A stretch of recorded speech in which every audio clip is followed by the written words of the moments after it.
Channel. இந்நேரம் எல்லாரும் guess பண்ணியிருப்பீங்க இது என்ன வீடியோ அப்படின்னு சொல்லிட்டு. எஸ், இது yet another tutorial video for Kerala mural painting and இந்த வாட்டி அர்த்தநாரீஸ்வரர். ஸோ லாஸ்ட் டைமே நான் போட்டிருந்த அந்த விஷ்ணு வீடியோ பார்த்துட்டு நிறைய பேர் டிராஃப்ட் வந்து, அதாவது அந்த ஸ்கெட்ச் வந்து வேறு மாதிரி இருக்கே அப்படின்னு கேட்டிருந்தீங்க. லாஸ்ட் டைம் நிறைய கொஷின்ஸ் கூட வந்திருந்தது. அந்த எல்லா கொஷின்ஸ்க்கும் இந்த வாட்டி ஆன்சர் சொல்கிறேன். முதல்ல என்னென்னா, எல்லாத்தையுமே பென்சிலில் வரைஞ்சிக்கணும் ஒரு A4 சைஸில். நான் யூஸ் பண்ணியிருக்கிறது ட்ரெடிஷ்னல் தாளம் மெத்தட். ஸோ இதில் அந்த கிரிட்டு போட்டு ஃபேஸ் வரைக்கும் மட்டும் கிரிட்டில் வரைஞ்சிட்டு மீதி எல்லாமே ஃப்ரீ ஹேண்ட் ட்ராயிங் தான்.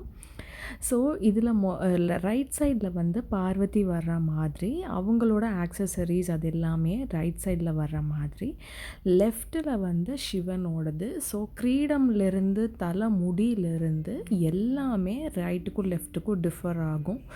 நான் இன்னும் கூட ஒரு ஸ்டெப்பு மேலே போய் கண்ணு கூட 2 சைடுக்கும் டிஃப்ரெண்ட்டாக வரைஞ்சிருக்கேன். அதாவது அம்மனோட கண் எப்படி இருக்கும்னா கயல்விழி மீன் கண் மாதிரி இருக்கும். அந்த எண்டில் கர்வ் ரொம்ப அழகாக கொடுத்துருப்பேன்.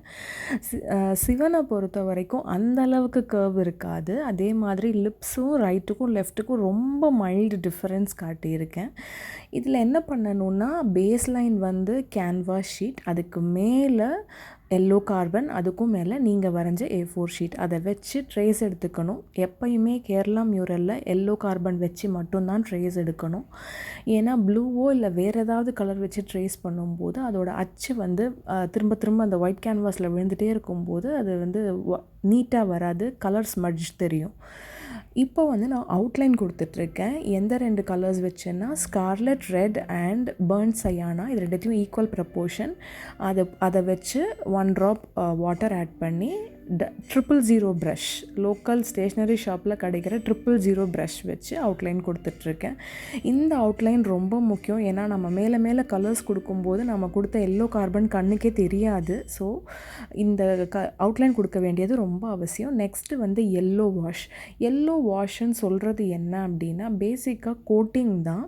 இதுக்கு நான் யூஸ் பண்ணியிருக்கிற எல்லோ வந்து க்ரோம் எல்லோ. உங்ககிட்ட க்ரோம் எல்லோ இல்லை அப்படின்னா லெமன் எல்லோவில் ஒரு bit of burn sienna add பண்ணிங்கன்னா அதுதான் க்ரோம் எல்லோ. அந்த எல்லோவில் ஃபுல் கேன்வாஸையுமே நான் வந்து கோட் பண்ணியிருக்கேன். ஒரு ஃப்ளாட் ப்ரஷ்ஷும் யூஸ் பண்ணிக்கலாம், நான் ரவுண்ட் ப்ரஷ் யூஸ் பண்ணி கொடுத்துருக்கேன்.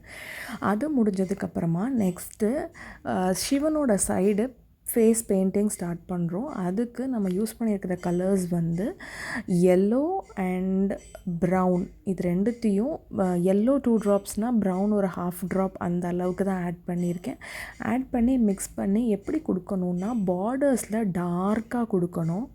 அதுக்கப்புறமா ப்ரஷ்ஷை நல்லா தண்ணியில் வாஷ் பண்ணிவிட்டு அந்த ப்ரஷ்ஷில் லைட்டாக வெட்னஸ் இருக்கும்போது அந்த எண்டிலிருந்து உள்பக்கமாக அதை எடுத்துகிட்டு வரணும். ஸோ அப்படி தான் பிளெண்டிங் பண்ணணும். இந்த டெக்னிக் வந்து வெட் ப்ரஷ் டெக்னிக். ஸோ இந்த டெக்னிக் யூஸ் பண்ணி பண்ணும்போது தான் ரொம்ப பியூட்டிஃபுல்லாக அந்த கலர் ஷேடிங்ஸ் வந்து தெரியும். டிஃப்ரெண்ட் இடத்துல டிஃப்ரெண்ட்டாக இருக்கிறது அப்படி தான் தெரியும். லைட் கலர்ஸில் பிளெண்டிங் கொண்டு வர்றது கொஞ்சம் ஈஸி தான். இதே ப்ரொசீஜரை நம்ம ஒரு 2 to 3 டைம்ஸ் பண்ணணும். அப்போ தான் வந்து எல்லா இடத்துலையும் ஒரே மாதிரி அந்த ஃபினிஷிங் கிடைக்கும். ஸோ இதே ப்ரொசீஜர் தான். அதாவது அந்த பார்டரில் திக்காக கொடுக்கணும், அப்புறம் ப்ரஷ்ஷை நல்லா வாஷ் பண்ணணும், அப்புறம் பார்டர்லேருந்து உள்ளே கொண்டு வரணும். ஸோ பேசிக்காகவே அந்த ஐப்ரோஸ், ஐஸை சுற்றி இருக்கிற இடம், ஃபோர்ஹெட்டில், அப்புறமா அந்த ஃபேஸோட கார்னரில், சின்னில், ஷோல்டர் அண்ட் நெக் பகுதி, இது எல்லாத்துலேயுமே வந்து டார்க் எல்லோ வரும். அதிலிருந்து அந்த வெட் ப்ரஷ்ஷை யூஸ் பண்ணி டுவர்ட்ஸ் ரைட் சைடு நம்ம மூவ் பண்ணும்போது ஷேடிங் வந்து மைல்டாக வரும்போது டார்க் லைட்டஸ்ட் அந்த மாதிரி கிரேடியண்ட்டில் நமக்கு அந்த டெக்ஸ்சர் வந்து அழகாக ஃபார்ம் ஆகும்.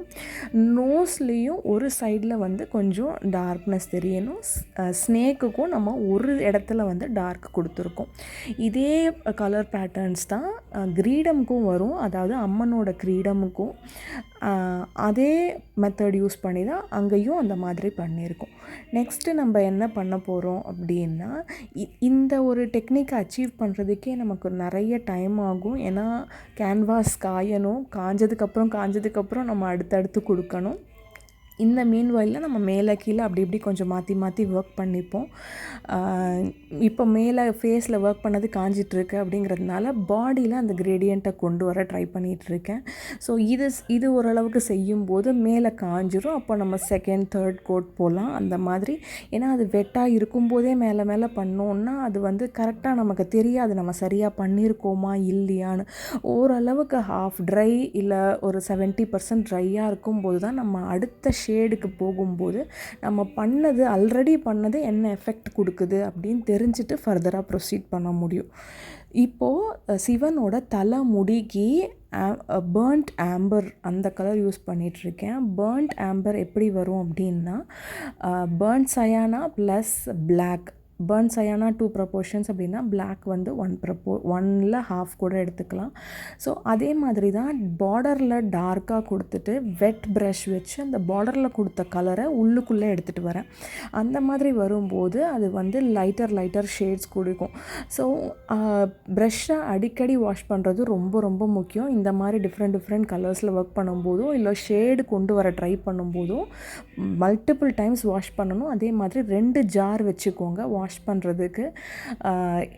அப்போ தான் வந்து அந்த கலர் மிக்ஸ் ஆகாமல் பிளெண்ட் பண்ணும்போது வேறு ஒரு கலரோட ஃப்ளேவர் இதில் வராமல் நல்லா மெயின்டைன் பண்ண முடியும்.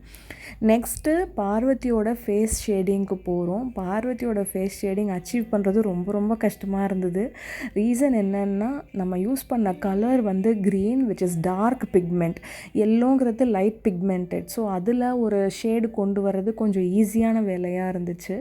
ஆனால் இந்த டார்க் பிக்மெண்ட்டில் ஷேடு அந்த ஃபேஸில் அதை கொண்டு வரதுக்குள்ளே ரொம்ப டைம் ஆகிடுச்சு. அது மல்டிபிள் டைம்ஸ் காஞ்சி வரணும் அப்படிங்கிறதுனால மீன்வேல் நம்ம அதர் ஷேடிங்ஸும் கொடுத்துட்ருக்கோம். எங்கெல்லாம் ரெட்டு கொடுக்கணுமோ. செவிப்பூக்கெல்லாம் நான் போன வாட்டி விஷ்ணுக்கு சொன்ன மாதிரியே தான் ஆல்டர்னேட்டிவ் கலர்ஸ் யூஸ் பண்ணியிருக்கோம். க்ரீன் அண்ட் ரெட் யூஸ் பண்ணியிருக்கோம். மிடில் கொஞ்சம் லைட் கலர் தெரியணும் அப்படிங்கிறதுக்காக ஒரு ஸ்ட்ரீக் ஆஃப் ஒயிட் ஒரு எல்லோ யூஸ் பண்ணிக்கலாம். அது தவிர ரெட்டு வர வேண்டிய எல்லா இடத்துலையுமே ஸ்கார்லெட் ரெட் யூஸ் பண்ணியிருக்கோம்.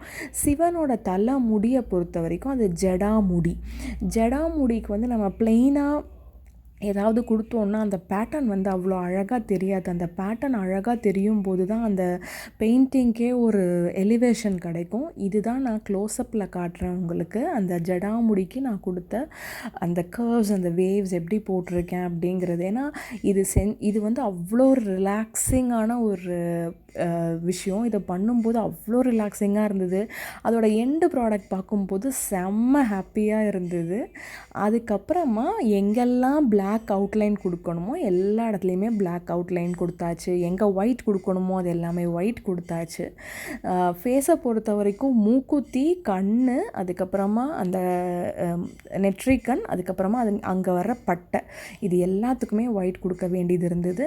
சிவனை பொறுத்த வரைக்கும் ஸ்கெலிட்டன் மாலை போட்டிருக்காரு, அதுக்குமே ஒயிட் கொடுக்க வேண்டியது இருந்தது. ருத்ராட்சத்தை பொறுத்த வரைக்கும் முதல்ல லைட் ப்ரௌன் இல்லை டார்க் ப்ரௌனில் கலர் பண்ணிவிட்டு அதோட பார்டரில் இன்னுமே கொஞ்சம் திக் ப்ரௌன் கொடுத்துட்டு அப்புறம் ஒரு ப்ரௌன் டாட்ஸ் கொடுத்துட்டு பிளாக் கலர் அவுட்லைனிங் கொடுத்துருக்கு. லிப்ஸை பொறுத்த வரைக்கும் சிவனுக்கு ஃபுல் ரெட்லேயும் பார்வதிக்கு லைட்டாக பிங்க் ஷேட்லேயும் லிப்ஸ் கொடுத்துருக்கு. இப்போ நான் பார்டர் கொடுக்க யூஸ் பண்ணிகிட்ருக்கேன். இந்த ப்ரஷ்ஷு வந்து 0.5 லாங் இது இருக்கிற ப்ரஷ்ஷு. இது மட்டும்தான் அந்த கண் அந்த டீட்டெயில்ஸு ஸ்லிம்மாக கொடுக்கறதுக்கு ரொம்ப யூஸ்ஃபுல்லாக இருந்தது. நான் யூஸ் பண்ண எல்லா ப்ராடக்ட்ஸ் கலர்ஸோட டீட்டெயில்ஸும் டிஸ்கிரிப்ஷனில் கொடுக்குறேன், செக் பண்ணிக்கோங்க. எல்லா பெயிண்டிங்க்குமே அதோட உயிர் அதோட கண்ணில் தான் இருக்குது அப்படின்னு சொல்லுவாங்க. இந்த பெயிண்டிங்க்கும் லாஸ்ட்டாக தான் ஜென்ரலாகவே லாஸ்ட்டாக தான் கண் வரைவாங்க. ஏன்னா ஒன்ஸ் கண் வரைஞ்சால் அதுக்கு அந்த பவர் வந்துடும் அப்படிங்கிற மாதிரி. அதனால் லாஸ்ட்டாக தான் கண் வரைஞ்சேன். ஆனால் அந்த கண் வரைஞ்ச உடனே அவ்வளோ சாட்டிஸ்ஃபைடாக இருந்தது, ரொம்ப பியூட்டிஃபுல்லாக இருந்தது. நான் வந்து கண்ணுக்கு கிரேடியன்ட் எதுவும் கொடுக்காம ஃபுல்லுமே பிளாக் தான் கொடுத்துருக்கேன். எஸ்பெஷலி அந்த ரெட்டினா அந்த பார்ட் வந்து ஃபுல்லுமே பிளாக்காக தான் கொடுத்துருக்கேன். பட் இதுலேயே டிஃப்ரெண்ட் டைப்ஸ் ஆஃப் ஷேடிங்ஸும் இருக்குது. அந்த மாதிரியும் பண்ணலாம். குட்டி ரவுண்டு கொடுத்துட்டு அப்புறம் ஸ்ட்ரீக்ஸ் போட்டுட்டு அந்த மாதிரியும் பண்ணலாம். பட் நான் ஃபுல் பிளாக் தான் கொடுத்துருக்கேன். எண்ட் ப்ராடக்ட் இப்படி தான் இருந்தது. ரொம்ப ரொம்ப ஹாப்பியாக, ரொம்ப ரொம்ப சாட்டிஸ்ஃபைடாக, ரொம்ப பியூட்டிஃபுல்லாக வந்திருந்தது.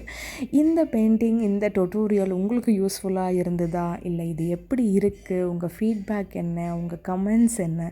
எல்லாத்தையுமே என்கிட்ட ஷேர் பண்ணிக்கோங்க. கமெண்ட்ஸ் ஓப்பனாக தான் இருக்குது. ஸோ உங்களுக்கு இது எப்படி பிடிச்சது, என்ன அப்படிங்கிறத என்கிட்ட சொல்லுங்கள். Thank you so much.